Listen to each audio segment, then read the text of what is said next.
YouTube, what's up everyone? Welcome back to the show. It's freezing down here in Southwest Florida, but the show must go on. Look, if you think you understand what's happening with XRP right now, you don't. Supply is vanishing in real time. Institutions, they are positioning quietly and something huge is moving under the surface. Stick with me because what I'm about to show you, this is the kind of setup people pretend they actually saw coming after the breakout. When I'll tell you right now, they never saw it coming. We're going to start right here over on XRPrightnow.com, your one and only Ripple and XRP news source. Canary Capital, are they going to buy $250 million worth of XRP for their ETF? Let's talk about it. Let's scroll down. We can see what's going on here. So here's where this thing goes from interesting to holy bleep. You can fill in the blank. Look, word's been circulating that Canary Capital is gearing up to scoop up $250 million worth of XRP. And before anyone shrugs that off, like that's not real money, that's not trader noise, that's ETF grade accumulation. That's exactly what happens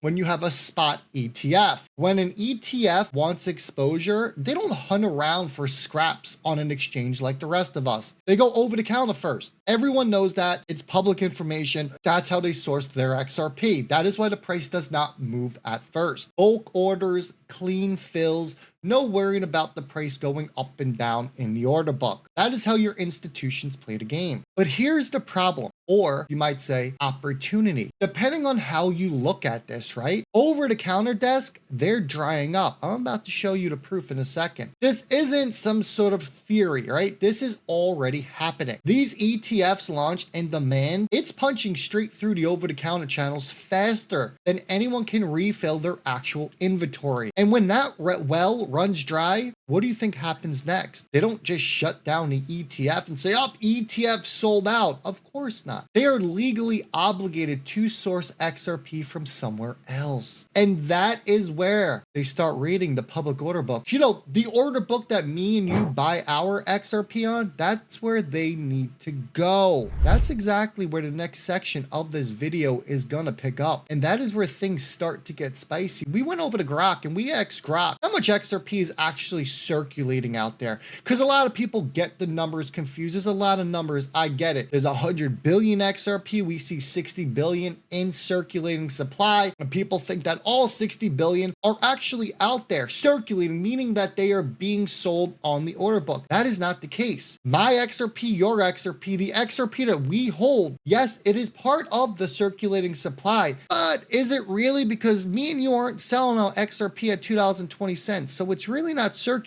We have it locked up, but that is now not how they take this into account. So we asked Grok, you know, how much XRP is really out there? And they stated as of mid-November, so this month, right exactly where we are right now, every major exchange that we look at and we combine their holdings, we're only looking at about 3 to 3.5 billion XRP. That's only about 5 to 6% of the entire circulating supply. That is nothing, everyone. That is fumes. Binance alone, they dropped from 2.8 billion and they are trickling down every single day. We've literally seen anywhere from 140 to 149 million XRP disappear from the exchange in a single 24-hour period. You can see Binance's holdings right here and you can tell, look at the overall exchanges. Look, this isn't retail who's buying it. That's not whales, right? This is coordinated institutional pulls. We told you before these ETFs launch, what happens? They front run the markets. They front run the over the counter to get prepared for what is coming. And here is why this matters, especially when you relate back to the title of this video. This is how your supply shock forms. Not magically, not overnight, exactly like this. ETF inflows rising, private wallets stacking,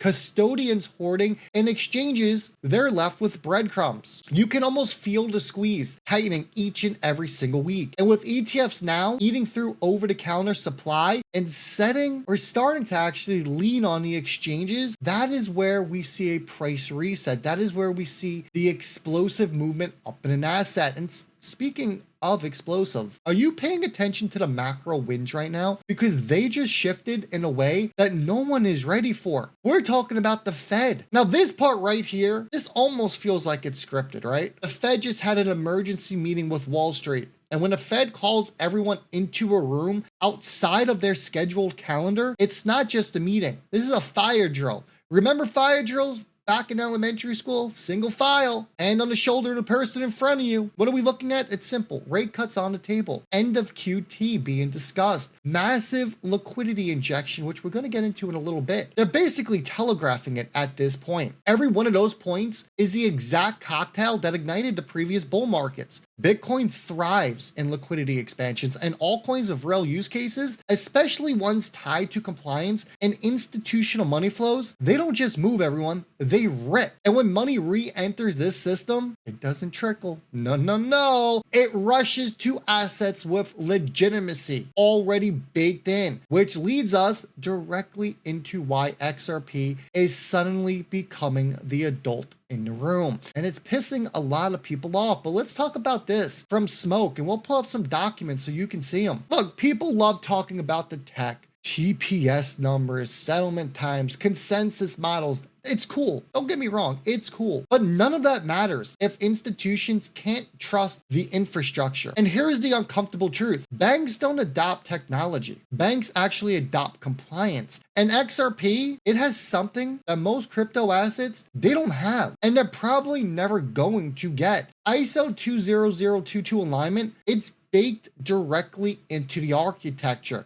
Now look, that's not a buzzword. It is the upgrade that every bank on the planet has to migrate towards. And Ripple, they didn't just align with this. They positioned XRP as a digital asset that speaks the same language as global payment infrastructure. Bank friendly, regulatory friendly, data friendly. It's your little triangle effect right there, right? You can have the fastest chain in the world, but if the system doesn't trust you, guess what? You're irrelevant. XRP, on the other hand, it has quietly become the first crypto asset that banks can plug into without rewriting the entire rule set. So this level of trust right here, it's not hype. It is structural authority. And when liquidity starts flowing back into markets, trust determines who gets the first wave. And if you think institutions are done waking up, well, I want you to watch what the biggest players in finance have been saying out loud, because this is going to take you by surprise. BlackRock COO, that's the man you see on the screen. He came out and he said Bitcoin and crypto broadly, that it's going to replace traditional capital markets. You don't make a statement like that unless the internal data, the models, and the strategic roadmap all point in one direction. Listen. What advice would you give to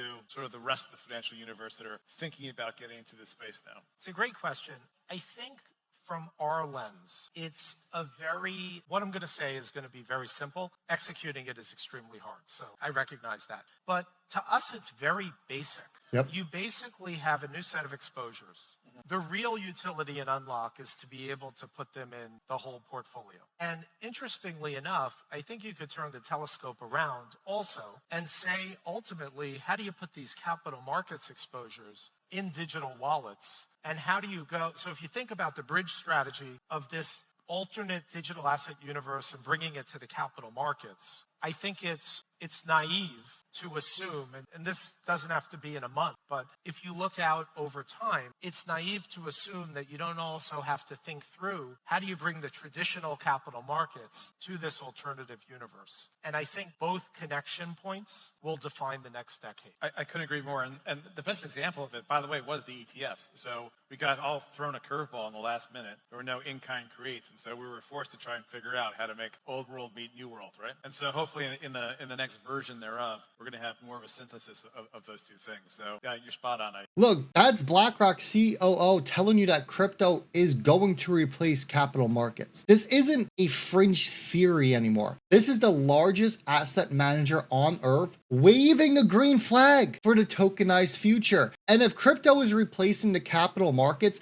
assets that are designed for cross-border settlement, for compliance, and for institutional grade messaging, they're sitting in the perfect lane. XRP fits that lane better than almost anything else. And speaking of huge players who are repositioning, well, let's talk about the ETF revolutions. Now, before we get into this section, I want to make it crystal clear that the 4-year cycle is dead. Once we got ETFs, months, that cycle ended, and it ended for those assets that actually have ETFs. Why is that? It's very simple. ETFs trade year round, Monday through Friday. That is large money, large capital entering into these ETFs. Your bull market, your bear market, your 4-year cycle, it ends right there. And this is how your assets break away from Bitcoin dominance via ETFs. So this part right here, legit, this almost broke the internet, and this almost took down XRPRightNow.com with the amount of traffic that came through on it. So we have a tiny boutique, right, in Canary Capital. They just outperformed some of the biggest ETF giants on their day one trading volume, or XRP. That's how crazy the demand is. People are starved for well-designed crypto products. Now, think about this. This upcoming week, you have Franklin Templeton and Bitwise who are stepping in, and their spot XRP ETFs will launch. These aren't small players. When they touch an asset, the inflows get real. And when they launch, they will need exposure fast. And what exchanges, with exchanges, I should say, reserves this low, what do you think happens? At some point, they are going to be forced to pull from the public market. But the real oh damn moment is what the SEC just signaled, because we waited a long time for this. This one oddly slid under the radar, but it shouldn't have. The SEC has quietly updated its procedures, so filers whose applications were delayed during the government shutdown, they can now fast track their ETF approvals. This is pretty much the SEC saying, look, we have way too many ETFs waiting for our approval and blessings. We're not going to sit here and go through all of them. We are a government agency. We are lazy. We don't want to do the work. So what are they telling you? They're saying, here's your approval process. We're going to leave it up to you. You guys are adults. Go through the approval process. And if everything meets what we are asking for from you, then you can go ahead and launch. And we're cool with it. Analysts are already pointing out that the Bitwise XRP ETF, it's going to be next in line, and it is. We got confirmation on it, and we got confirmation of 9 others coming. So think about that for a second. Shrinking supply, over-the-counter desks running dry, ETFs multiplying, compliance advantages, macro liquidity, and now the regulatory green lighting the runway. This is the exact cocktail behind every historic supply in the financial markets. Ignore the price for now. Everyone pays attention to what's going on the price every single minute of every single day. Look, I was like that too when I got into these markets in, what was it, 2017? It drives you nuts. It drives you insane. It makes you do stuff that you probably shouldn't do, like sell too early. So here's the reality, folks. While everyone's watching the price chart, the real story, it's happening underneath, in supply, in compliance, and in institutional positioning. You got your ETF demand, and you got the macro winds pushing liquidity right back into risk assets. That is where crypto thrives. XRP isn't just coasting, it's being set up piece by piece for a moment play that will pretend that everyone's going to think that they knew it was coming. They're going to say, oh, this is so obvious, right? Your exchange supply, it's draining. ETFs, they're circling. Banks trust the infrastructure. Regulators, they're starting to soften. Your macro, it's turning. And when all of those forces converge, breaking XRP urgent alert, supply vanishing now, the title of this video, it stops being a warning and it starts becoming a headline that people wish they would have acted on sooner. I hope you enjoyed. Drop me a comment down below. What do you think the price of XRP is going to be by the end of 2025? And smash that thumbs up button. It helps the channel grow and it's free. I appreciate each and every single one of you. Thank you for stopping by. Enjoy the rest of your day, and I'll catch all y'all on the next one.